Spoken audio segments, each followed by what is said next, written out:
Jesus se apresenta à humanidade de várias maneiras.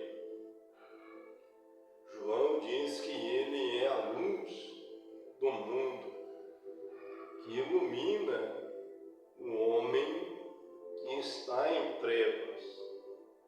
Jesus também diz que ele é a verdade suprema de Deus, a única verdade do ser humano.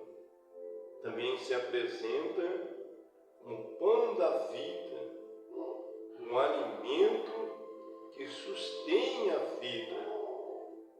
Também as Escrituras vai nos dizer que Jesus é a fonte da água para aqueles que têm sede, para aqueles que necessitam desta água viva. Jesus também diz que ele é o caminho para a vida, caminho para a vida com Deus, para a vida eterna. E ele se apresenta como o único caminho, que conduz o ser humano para uma vida com Deus. É com este sentimento, é nesta visão, meus amigos e irmãos em Cristo, que nós vamos dar início a mais uma reflexão, mais uma mensagem evangelística. E hoje eu gostaria de falar a respeito dos males da religiosidade. Se Jesus ele é o caminho que conduz às moradas celestiais, se Jesus é o caminho que conduz à vida eterna, aliás, esta é a nossa promessa, a nossa esperança de vida eterna. E se Jesus se apresenta como este caminho, até onde, meu irmão e minha irmã, a religião pode nos levar por esse caminho? Até onde a religião tem condição de nos levar? Até onde uma pessoa pode ir neste caminho em busca da vida eterna, amparado pelo sistema organizado religioso? Até onde nós podemos ir, meus amados irmãos em Cristo? E eu quero ler uma passagem que se encontra no Evangelista João, capítulo de número 8. Eu gostaria de ler juntamente com todos vós que nos segue, nos assiste, reproduz as nossas lives, o capítulo inteiro, mas é muito extenso. Então nós vamos pegar a palavrinha-chave para a nossa meditação, a fim de identificar os males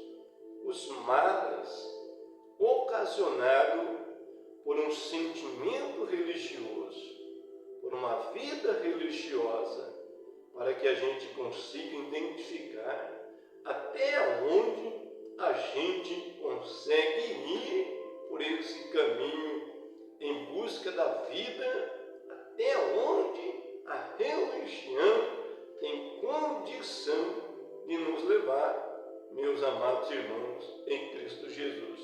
Por isso, o tema nosso é desvendando a visão em João, capítulo de número 8. Olha o que Jesus diz, esse diálogo que vai desenvolver, que Jesus vai dizer, ele está pronunciando dentro de uma sinagoga, aonde ele chegou, aonde ali ele teve a oportunidade da palavra, lhe deram o direito da palavra. palavra.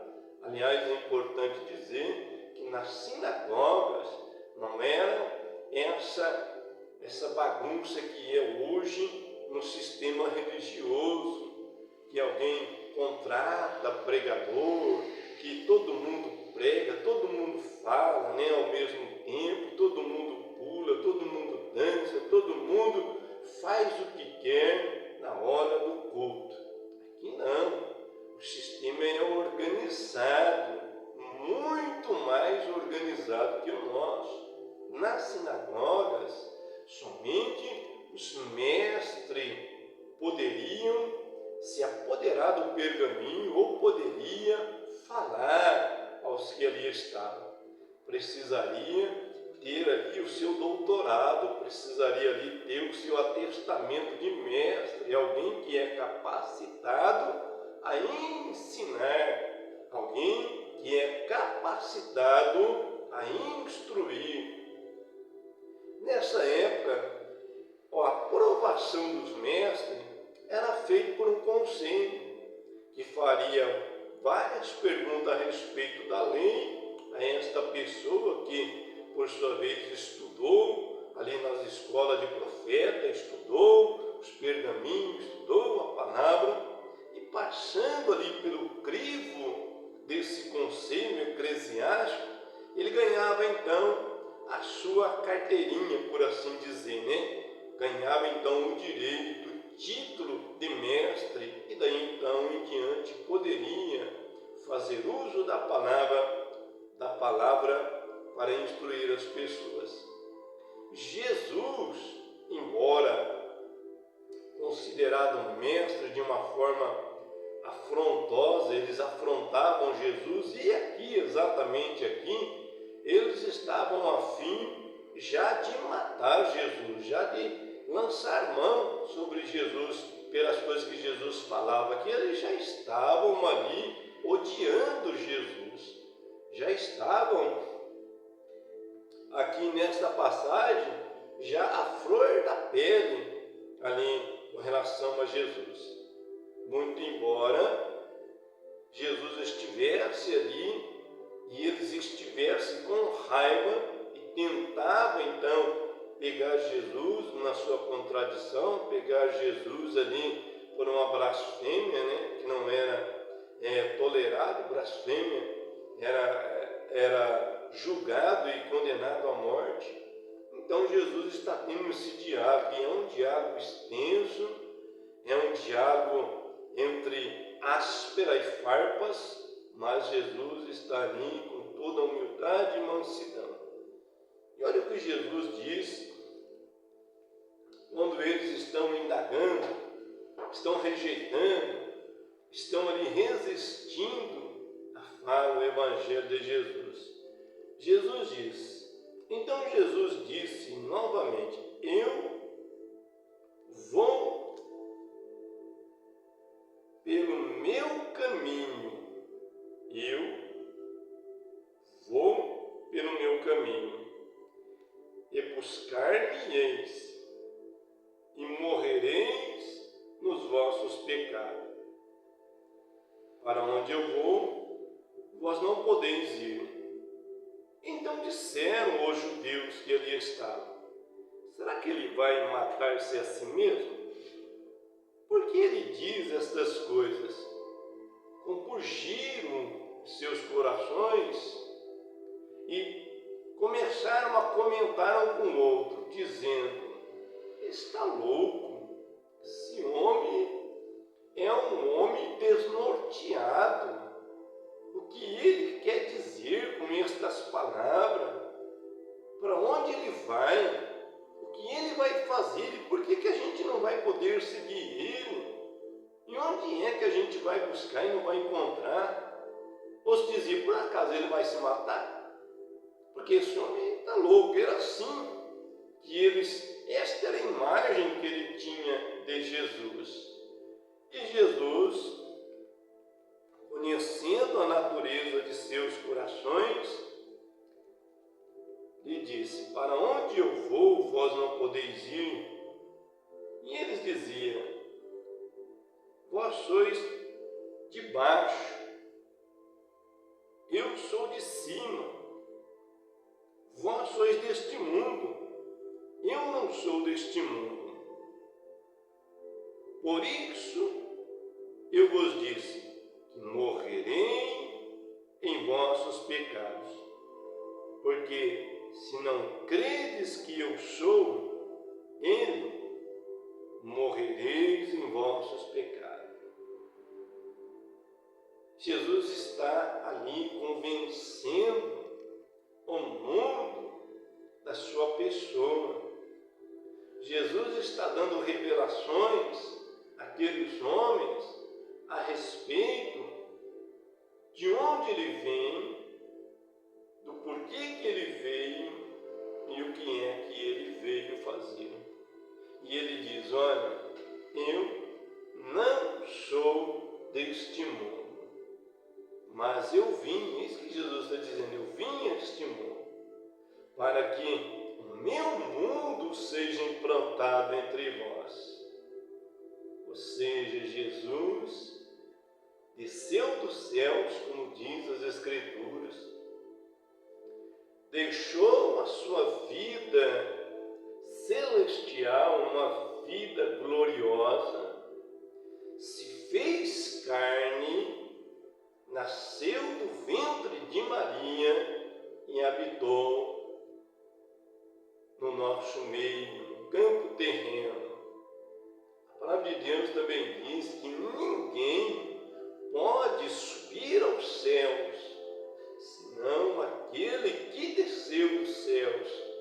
E é por isso que Jesus, ele diz que ele é o caminho. E aqui também ele diz para esses homens que ele é o caminho. Se alguém quer ir até Deus, pretende ir, pretende se aproximar de Deus, Jesus é a única solução para a humanidade. Jesus é o único caminho para a humanidade. E sem Jesus, nada os homens podem fazer, meu amigo, minha amiga, meu irmão e minhas irmãs em Cristo.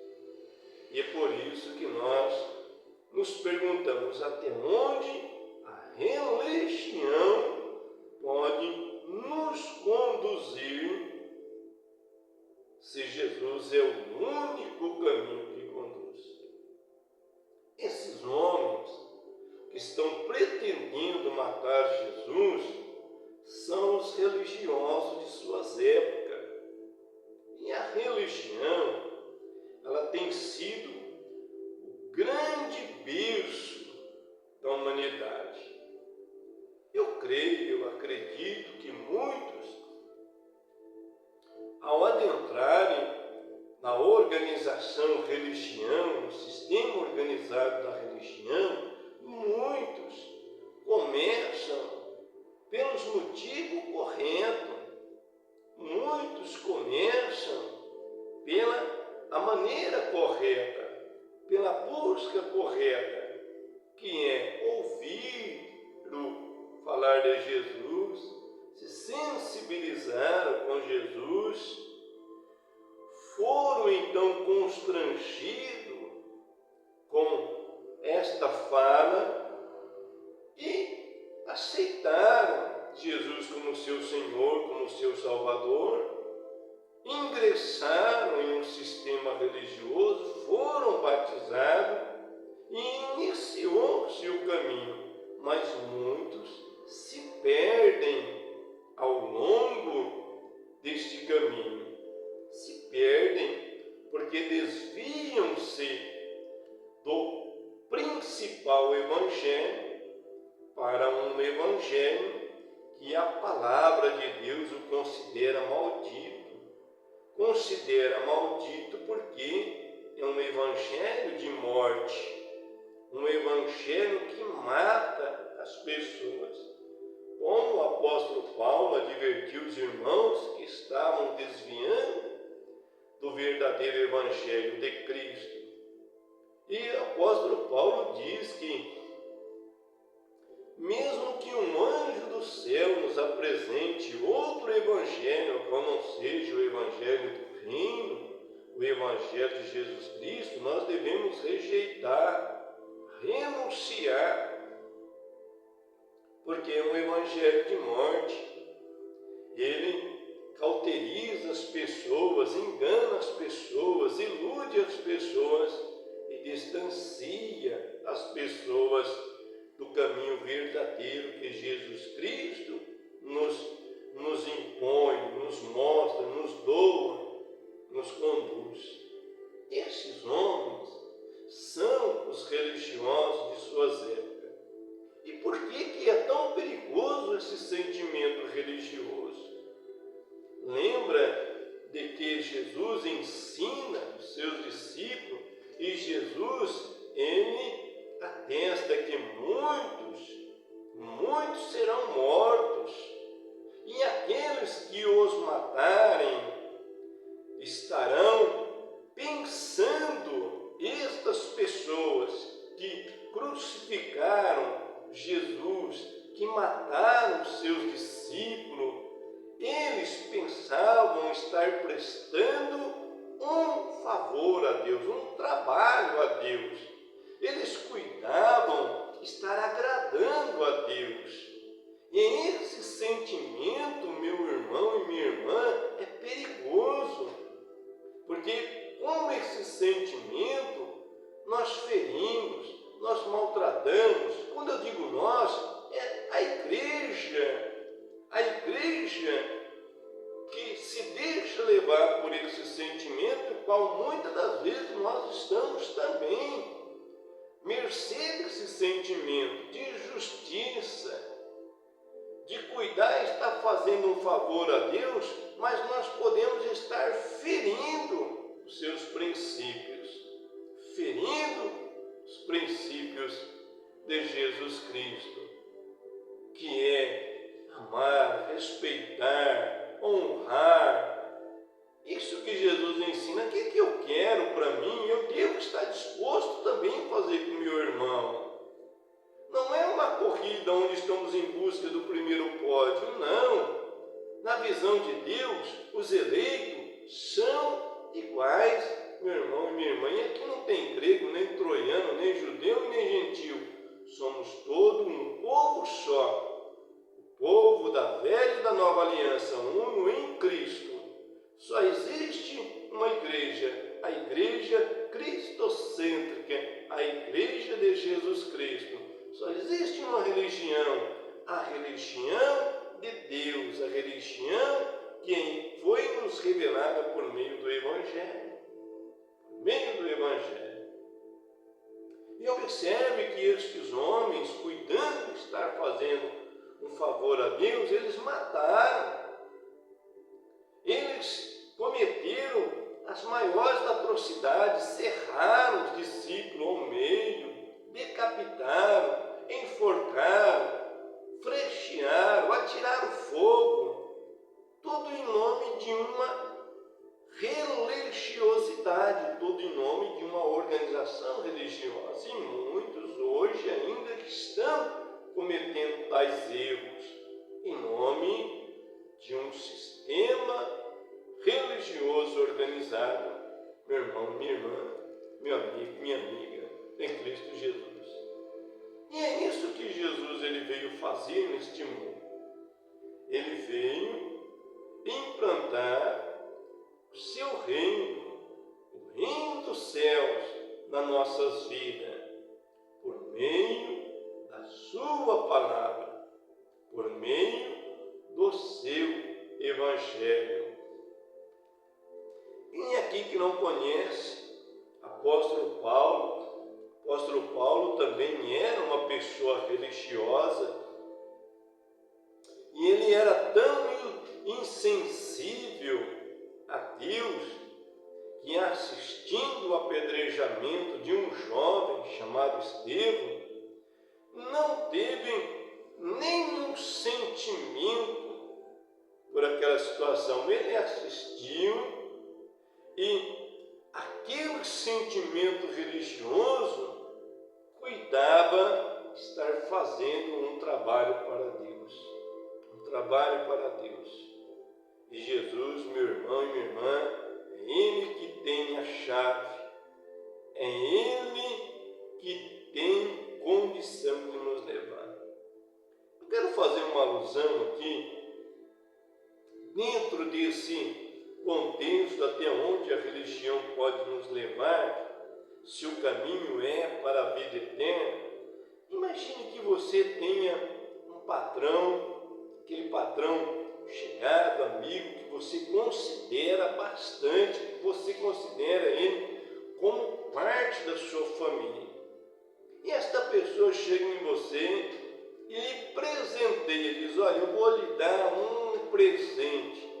Você vai fazer uma viagem com a sua família, tá? Você vai ir para um lugar, vai passar ali um fim de semana gostoso com a sua família, tá?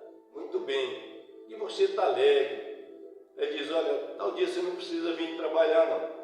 Pode ir, vai lá pro porto, vai lá pro aeroporto, vai, enfim. Aí você está alegre, pega toda a sua família e vai. Chegando lá, você se esquece do principal, é o bilhete, a passagem. Você chega lá e diz: olha, meu patrão, eu sou fulano de tal, meu patrão mandou eu vir juntamente com minha família, ele nos deu uma passagem. A pessoa procura lá no computador e fala: não, mas cadê o bilhete? Que bilhete? A passagem. Que passagem? Não, aqui não tem nada a seu respeito. Como que você vai se sentir? Qual vai ser o sentimento? O sentimento não vai ser um sentimento que você foi enganado, foi iludido. Você está ali com a sua família, mas você não pode embarcar nem no navio, nem no ônibus, nem no trem, nem no avião.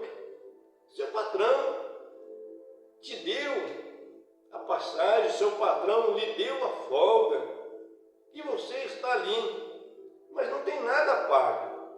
Ele não pagou a passagem, esqueceu de pagar a passagem, esqueceu de concluir o mais importante, que era para que você tivesse o direito de desfrutar daquilo que ele lhe prometeu.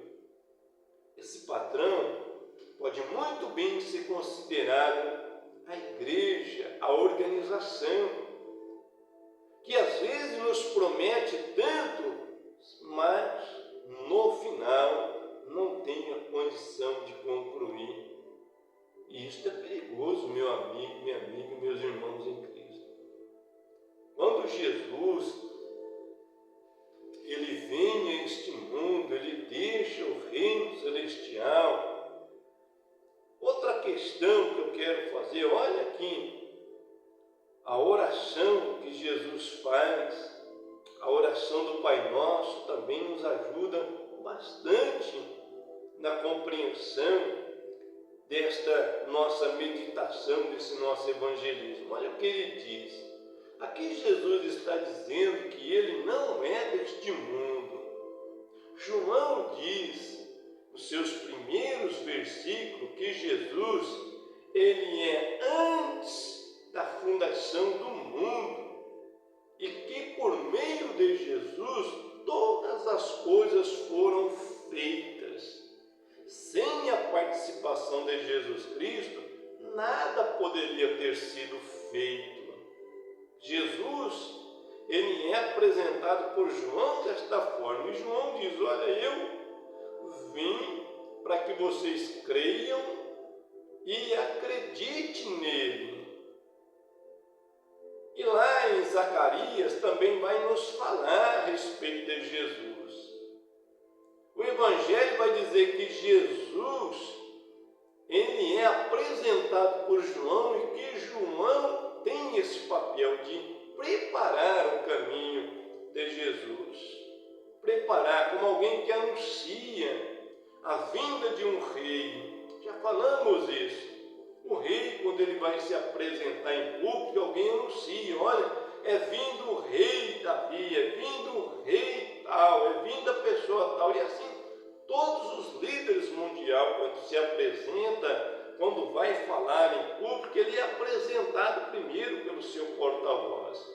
João é o porta-voz de um rei que não é deste mundo. Jesus disse: eu não sou deste mundo. Se eu fosse desse mundo, vocês me conheceriam. Mas eu vim de um outro lugar, a qual eu vou voltar e vou levar os meus comigo. Vou preparar um lugar para os meus e vou vir buscar os meus. Aqueles, meu irmão, minha irmã, que são marcados por este Evangelho.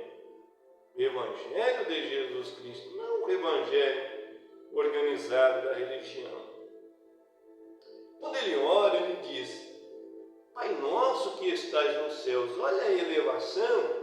Ele coloca aqui as coisas no seu devido lugar, ou seja, o Pai que está no reino celestial, reino de onde ele veio. E ele o santifica, porque esse lugar é santo. E é um lugar onde Jesus quer nos levar, a mim, você, meu irmão que está me ouvindo, você que está em busca da verdade, a verdadeira verdade que liberta é a palavra de Deus. Ele diz: olha, santificado seja teu nome, e que assim como é nos céus, ou seja, assim como é no meu reino, assim como é no reino celestial, que seja também feito na terra. Olha, é isso que Jesus veio fazer, implantar esse reino nas nossas vidas. Um lugar de sintonia, de harmonia em Deus. É o que Jesus quer fazer conosco.